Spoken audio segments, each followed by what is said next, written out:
नमस्कार। Class 11th business study का अपना चैप्टर है इमर्जिंग मोड ऑफ बिजनेस। देखिए, व्यवसाय की उभरती हुई पद्धतियों को हम समझ रहे थे और हमारा टॉपिक था आउटसोर्सिंग। आउटसोर्सिंग का मीन्स बाह्य स्रोतीकरण। देखिए, एक व्यापार की कुछ ऐसी क्रियाएं हैं जो उस व्यापार से संबंधित हम ये समझते हैं कि वो उसके मेन एरिया में नहीं आती है। मीन्स हम कह सकते हैं कि उसके जो बेसिकली जो जिस उद्देश्य के लिए आपने उस बिजनेस को किया है, उन उद्देश्यों को पूरा करने में उन क्रियाओं को एक सहायक रूप से माना जाता है।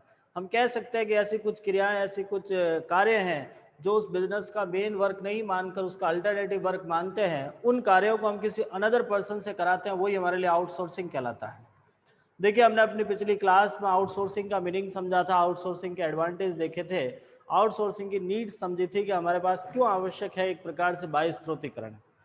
देखिए, जहाँ किसी चीज़ के एडवांटेज होते हैं तो वहाँ कहीं ना कहीं डिसएडवांटेज भी ज़रूर होंगे।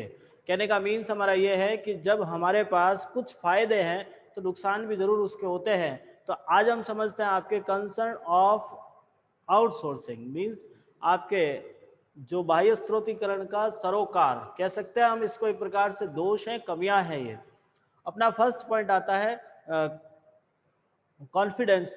चलिए, देखिए, कॉन्फिडेंस सबसे पहली बात, जब एक पर्सन अपने दूसरे पर्सन से काम कराता है, मैं एग्जाम्पल के माध्यम से समझने की कोशिश करते हैं कि मान लीजिए आपका पर्सन, सपोज करो, जैसे हमने अपनी पिछली क्लास में समझाया भी था कि आप मेडिसिन बना रहे थे, आपने अपनी बोतल बनाने के लिए किसी अनदर पर्सन को दिया है।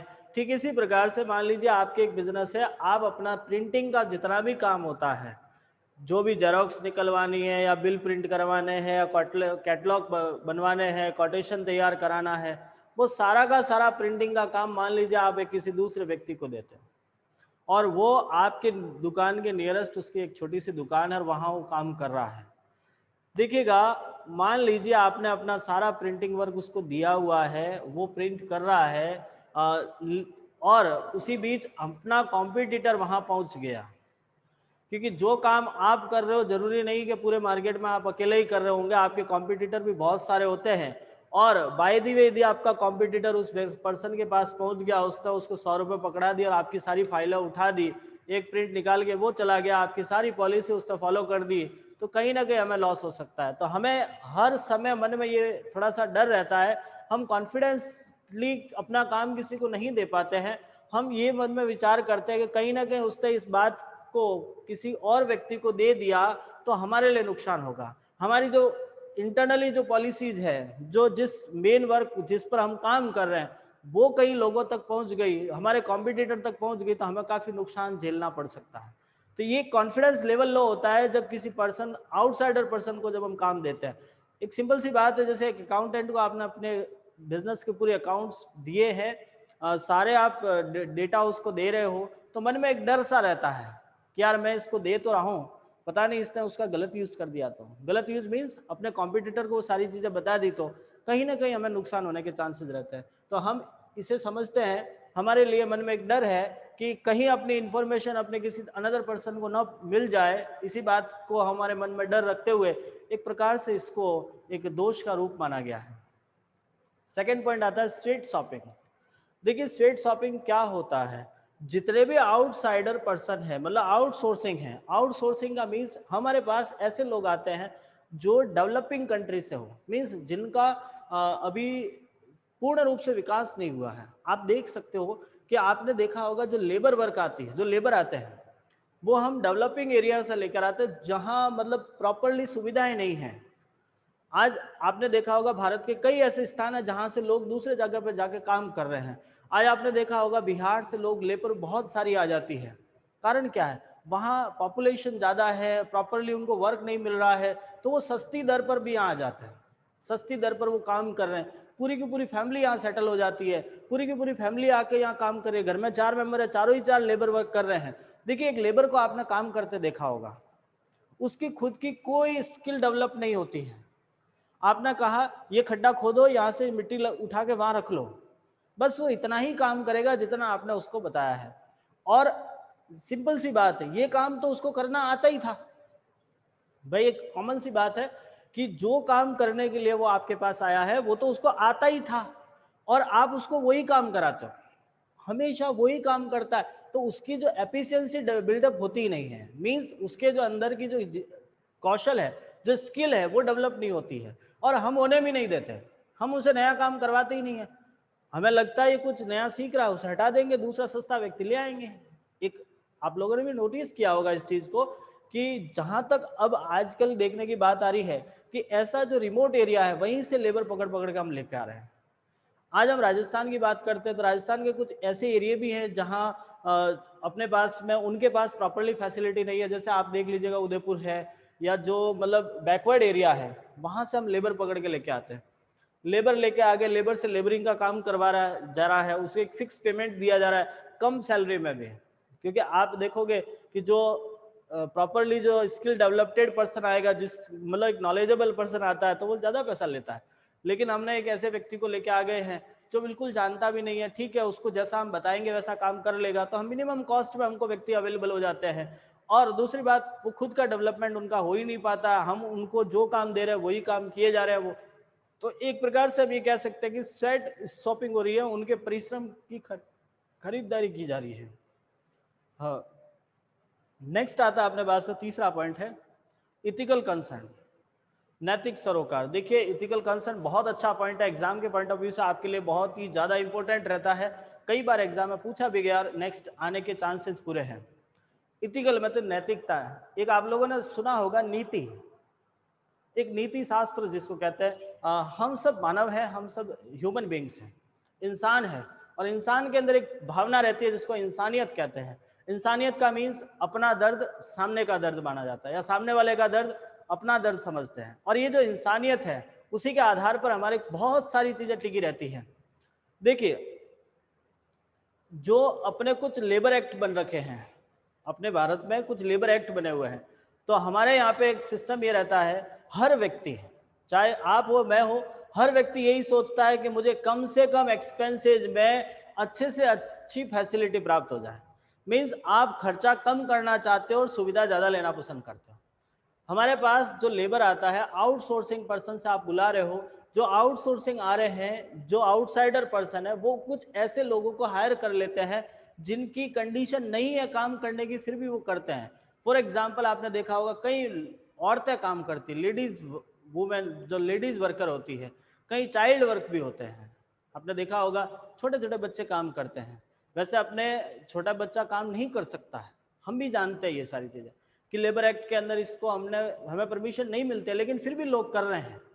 एक प्रैक्टिकल ये मैं आपको बताना चाहूंगा कि फिर भी लोग कर रहे हैं। आपने देखा होगा किसी ढाबे पे, किसी होटल पे छोटे बच्चे बर्तन साफ कर रहे हैं, छोटे बच्चे क्या वेटरिंग का काम कर रहे हैं। आपने देखा होगा कहीं कंस्ट्रक्शन वर्क चल रहा है, आपकी जो लेडीजें हैं वो काम कर रही हैं। क्यों काम कर रही है? क्योंकि इनको कम पैसे में आ जाएगी है। इनकी जो लेबर होगा, जो लेबर चार्जेज होगा, बच्चे को कम पैसा देना पड़ेगा, लेडीज एक मेल के कंपेयर में उसको कम पैसा देना पड़ेगा। तो ऐसी स्थिति में हम ऐसे लोगों को हायर करते हैं।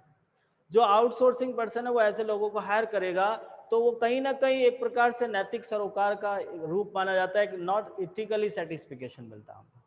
ये इथिकली कंसर्न नहीं हम समझ सकते हैं, क्योंकि कई ऐसे लोग भी होते हैं, जैसे आप लोगों ने देखा होगा कोई महिला है जिसका छोटा बच्चा है, वो जिस काम पे जा रही है, बच्चा साथ में है, बच्चा बेचारा धूप में खेल रहा है, कहीं बैठा है, सो रहा है, रो रहा है, रो रहा है, लेकिन उसको काम करना है, जो 8 घंटे की ड्यूटी है वो कंप्लीट करनी है। तो कहने का मीन्स है ऐसी औरतों से हम काम करा रहे हैं, छोटे छोटे बच्चे बेचारे जिसकी उम्र अभी पढ़ने लिखने की, खेलने कूदने की है, हम उनसे काम कराए जा रहे हैं। तो वो एक नैतिकता नहीं कहती है ऐसा काम कराने के लिए। भले ही हमको फायदा होगा, भले ही हमको वहां पे बेनिफिट हो रहा है, अच्छा खासा हमारा लेबर वर्क काम तो हो ही रहा है, पैसा भी कम देना पड़ रहा है, लेकिन एक जो इंटरनली भावना क्रिएट होती है कि नहीं यार वास्तव में हमने जो काम किया है वो ऐसा सही नहीं है, और ऐसा करना भी नहीं चाहिए। तो आउटसोर्सिंग का एक प्रकार से इसको हम एक डिसएडवांटेज मानते हैं, क्योंकि ये जो काम होता है एक शॉर्ट पीरियड के लिए करवाया जाता है। हम किसी अनदर पर्सन से काम करा रहे हैं तो हमारे लिए तो वो कम समय के लिए कर रहा है, लेकिन उसके लिए तो वो एक परमानेंट वर्क है, क्योंकि वो हमारे अलावा दूसरों का भी तो कर ही रहा है। फॉर एग्जाम्पल जैसे आपने कैटरिंग की बात करते हैं अपन, कि शादी में आपने किसी पर्सन को पूरा कॉन्ट्रैक्ट दिया है कैटरिंग के लिए कि भाई आप खाना बनाओ, हमारे जितने गेस्ट आते हैं उनको खाना खिलाओ, वो आपका लुकआउट है, आप कैसे खिलाओगे, कैसे बनाओगे, वो पूरा आपको दे दिया गया है।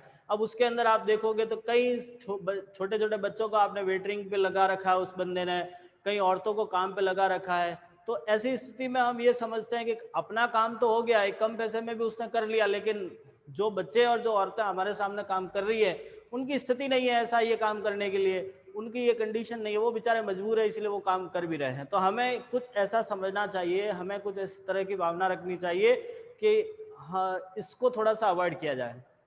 नेक्स्ट एंड लास्ट पॉइंट आता है आपका डिसऑन्टेंट। देखिए हम ये जो आउटसोर्सिंग का काम होता है वो जनरली डेवलपिंग कंट्री के लोगों से करवाया जाता है। डेवलपिंग का मतलब जहाँ प्रॉपरली उनके पास एम्प्लॉयमेंट नहीं है, उनके पास में काम करने के लिए रोजगार नहीं है, जहाँ सोर्सेज कम है, तो उन्हें हम ऐसी जगह लेके आते हैं और वहां से हम उनसे काम कराते हैं। एक छोटा सा एग्जांपल देके इसको समझाने की कोशिश करूंगा कि सपोज कीजिए आपके पास या आपके घर में आपका छोटा भाई या छोटी बहन, उसे कोई पेंटिंग बनवानी है और आप बना सकते हो पेंटिंग, ऐसा कुछ ऐसा नहीं है। मीन्स उसको कोई स्कूल का प्रोजेक्ट तैयार करना था और उसके अंदर कोई दो तीन ऐसे कोई ड्राइंग थी जो आप बना सकते थे, वो आपको न कहकर आपके पड़ोस वाले किसी भैया से उसने वो काम करा लिया। कैसा लगेगा आपको? बहुत बुरा लगता है। कारण ये था कि यदि वो आपसे कराता तो आप उससे चॉकलेट मांगते, आप उससे कुछ खाने की चीज मांग लेते कि नहीं मैं तो करूंगा तो मेरे लिए एक पेन ले आ, मेरे लिए एक चॉकलेट ले आ, लेकिन पास वाले ने फ्रीम कर दिया। तो बात यहीं से स्टार्ट होती है कि हम हमारे पास जो अवेलेबल पर्सन है उसका लेबर या उसका चार्ज कुछ हद तक उनसे ज़्यादा होता है, क्योंकि जो व्यक्ति आपके जिस एरिया में काम करने के लिए आ रहा है, जैसे मैं बता दूं कि अपने भारत की बात करें तो भारत में कई ऐसे एरिया जो रिमोट एरिया मानते हैं, जैसे बिहार की बात करते हैं, उत्तर प्रदेश का कुछ ऐसा पार्ट है, मध्य प्रदेश का ऐसा कुछ, अपने राजस्थान के भी कुछ ऐसे पार्ट हैं जिसको हम रिमोट एरिया कहते हैं, जहां प्रॉपरली फैसिलिटी नहीं है। तो वहां से लोग एक ऐसे एरिया में आके काम करना पसंद करते हैं जो थोड़ा सा डेवलप्ड है, उन्हें यहाँ पे वर्क भी मिल जाता है, उन्हें यहाँ पे अच्छी खासा पैसा भी मिल जाता है। तो वहां जो उनको पैसा नहीं मिल रहा था, आज आप देखोगे कि यहाँ का लेबर यदि आपसे 600 रुपए ले रहा है तो वो 300 रुपए में आ जाता है। तो आपका यहाँ का लेबर को आप क्यों बुलाओगे? जब आपको 300 रुपए में काम करने वाला मिल रहा है तो आप किसी को 600 रुपए क्यों दोगे? तो जब हम किसी को 300 रुपए नहीं देते हैं, 600 रुपए नहीं देकर 300 वाला बुला देते, तो यहाँ वाले लोगों के मन में ऐसी भावना रहती है कि जब हम तो बैठे हैं, तुम बाहर से क्यों ला रहे हो, तुम क्यों यहाँ पे काम करने के लिए आ रहे हो? एक विद्रोह या विरोध की भावना क्रिएट हो जाती है। तो ये एक थोड़ा सा इसका मिस गाइड भी कह सकते हैं या मिस डिसएडवांटेज भी कह सकते हैं इसको। तो ये कुछ थे आउटसोर्सिंग के डिसएडवांटेज, जिसको हमने कुछ हद तक समझने की कोशिश करी है। मैं उम्मीद करता हूँ आपको समझ में आया होगा। यदि कोई समस्या रहती है तो आप हमें ज़रूर बताइएगा। धन्यवाद।